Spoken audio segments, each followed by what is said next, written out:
Hello, my dear students. Today we are going to talk about feelings and emotions. Okay, I wonder how you feel today with the vision of the forthcoming weekend. So let's go on to page 8 in our books.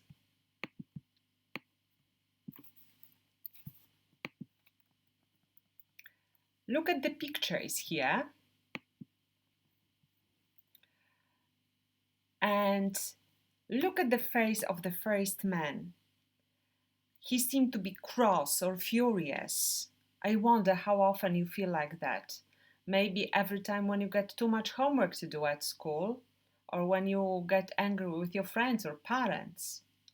Or look at the lady. She seems to be horrified. Whatever the reasons are, I often feel horrified when I drive my car and when I see the careless drivers. Or when you look at the third man, he seems to be fed up, bored with something, maybe bored with life. He has nothing to do, no passions. And when you look at at the lady here, she seems to be quite miserable. And I feel like that when I have too much work to do. I wonder about you.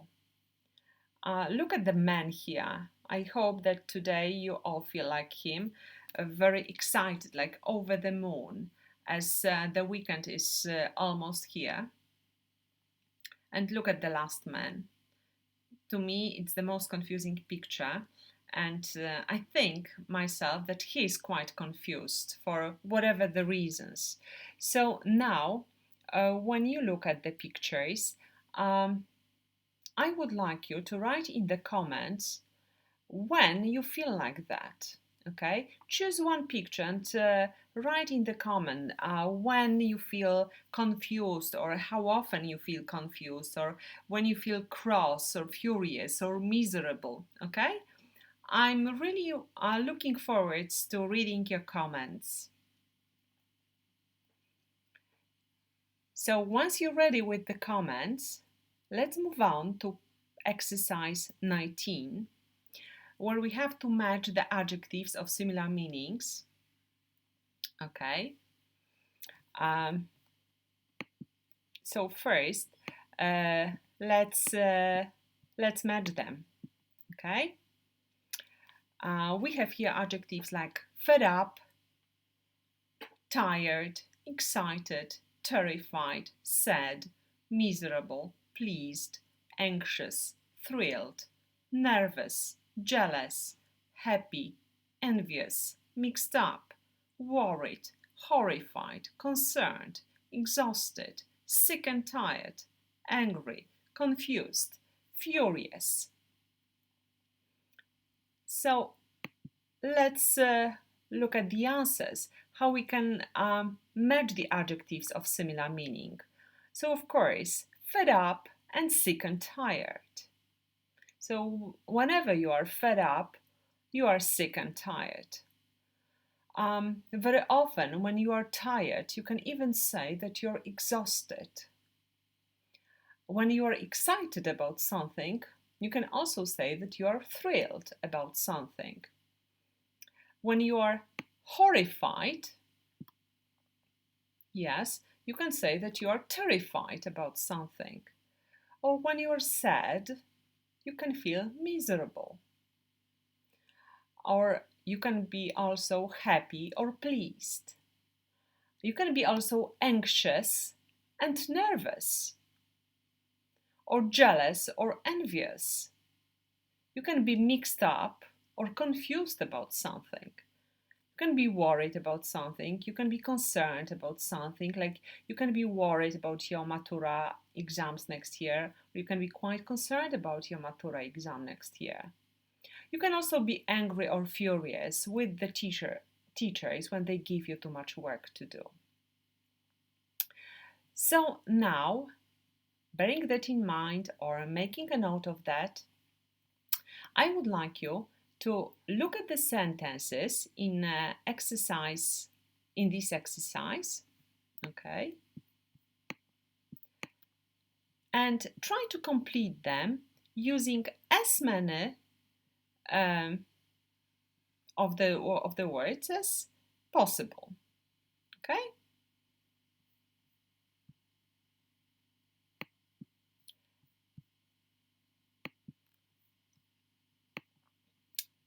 So here we can have some suggested answers.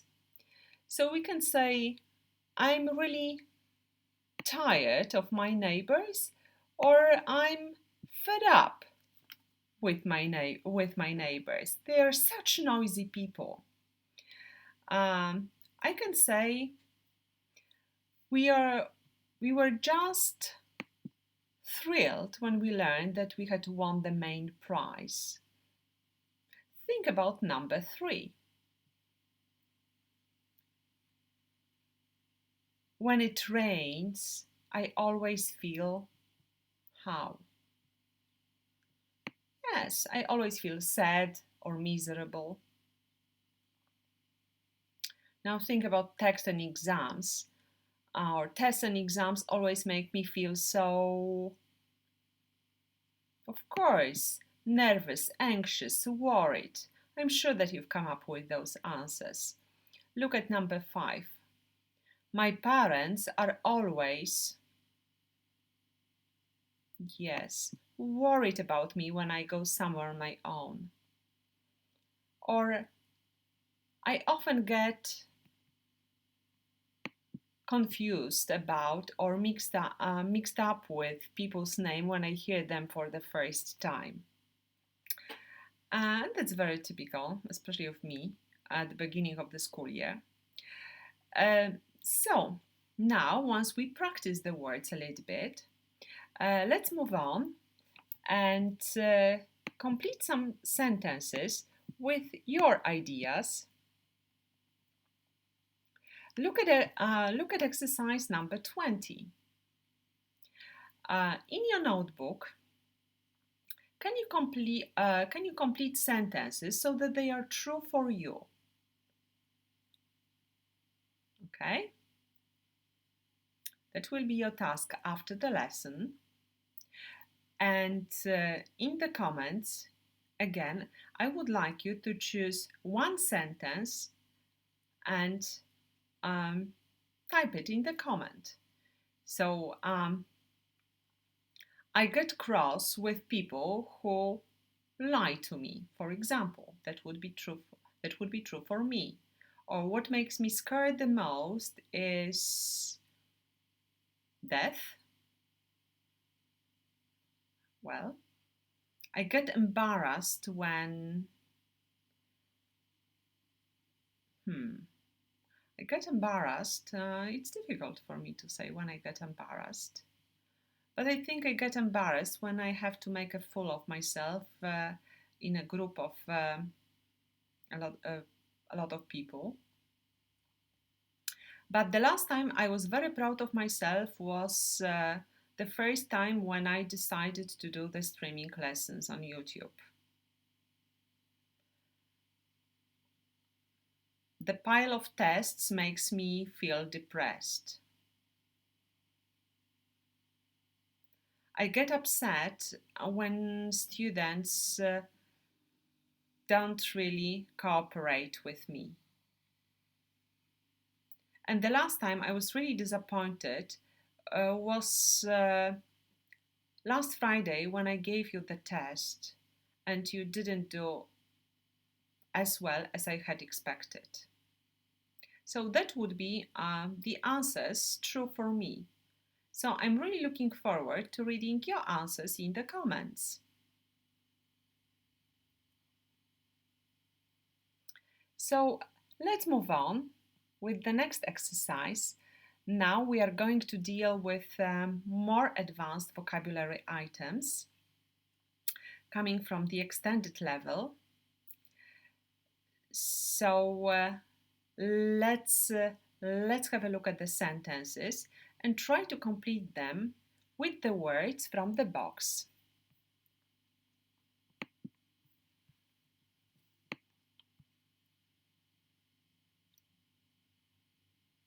Okay. So, let's have a look at the first one. When I found out I came first in the competition, I was absolutely over the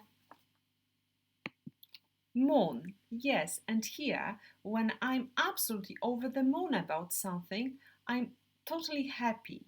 So, the idiom over the moon we use when we talk about happiness. Let's have a look at the next idiom.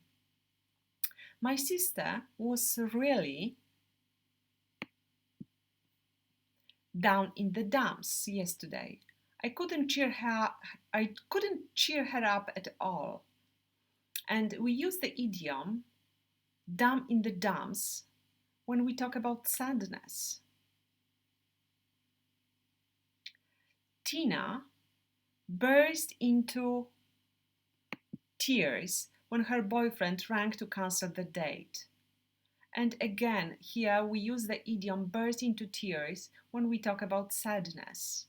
So we cry, yeah, we suddenly start crying very hard. My father hit the roof when he realized I had taken the car without permission. Can you imagine your parents, when you take the car without their permission? Yeah. So my father hit the roof when he realized I had taken the car without permission. So rage, when the parent is really furious. Look at sentence number 5. I went as red as a beetroot when my mum showed my childhood photos to my friend.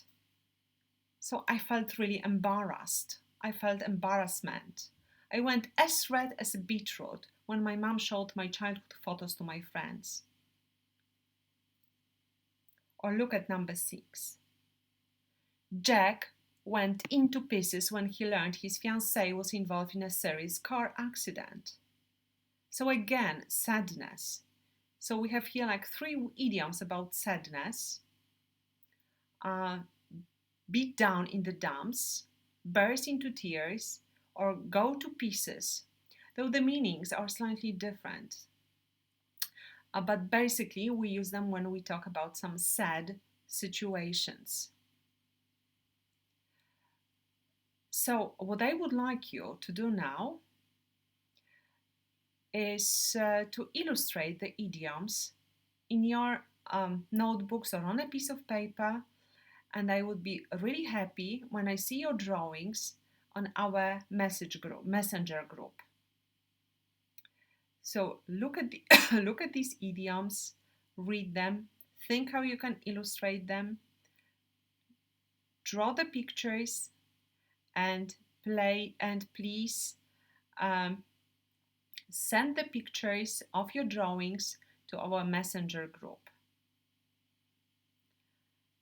Or I can also send you the link on Librus, and I think you can even place them on our class Padlet.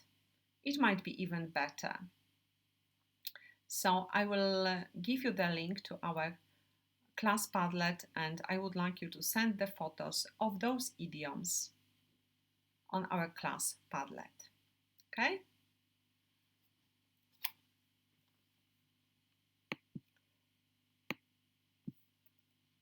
So now let's continue, and now we are going to talk about interests, and we have to match sentences. Okay, asking questions. So let's look at the first one. What are you really keen? Yes, keen is always followed by on. What are you really keen on? What kind of films appeal to you? What music are you crazy or mad about? What were you into when you were a child? What couldn't you live without? How interested are you in sport? Is there anything you can't stand doing? Now think about those questions and think how you would answer them. What are you really keen on? Sports, football, firefighting, driving, music? What kind of films appeal to you? Dramas, horrors, thrillers, fantasy maybe, or science fiction? What kind of music are you crazy or mad about? Well, when I was more or less your age, I was crazy about Michael Jackson. Now I would say that I'm not crazy about any type of music, but I really enjoy rock. What were you into when you were a child? When I think about myself, I was really into reading books. I loved reading books. I was a total bookworm, and I remember that my parents would hide books from me so that I would stop reading for a while. And what couldn't you live without? Well, nowadays I think I couldn't live without the internet. And how interested are you in sport? Well, not too much, personally. And is there anything you can't stand doing? Well, uh, in fact, I absolutely, if there is anything I don't like, it's cooking. Um, so I wonder about your answers. And I would like you again to give me some answers in the comments. Okay? So choose two questions and please answer them in the comments. Okay. And now let's go to our last exercise, vocabulary exercise, maybe not too much connected with the feelings and emotions, but also very important ethical issues. Okay, I will move it up to make sure that you can really see them. So look at the words. Here we have death penalty, unemployment, corruption, drug abuse, charities, racism, euthanasia, freedom of speech. So now I would like you to complete sentences, and I will keep moving them up so that you can see the answers. So the first one, the death penalty is illegal in most countries, so a life sentence is now heaviest punishment you can get. Drug abuse is a very serious problem in this country. Many young people are addicted to all kinds of addictive substances. In some countries, freedom of speech is still not guaranteed, so people can't openly express their opinions.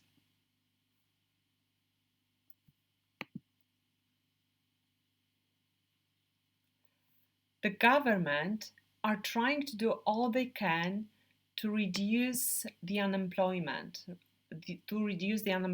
rate and provide people with job opportunities.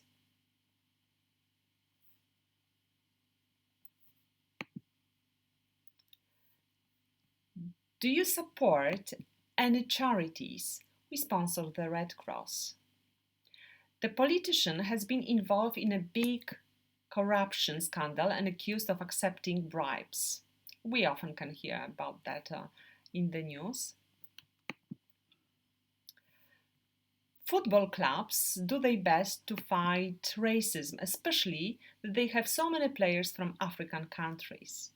And the last one, some countries have allowed euthanasia, which is also called assisted suicide. So here we got to the end of vocabulary section in unit number 1.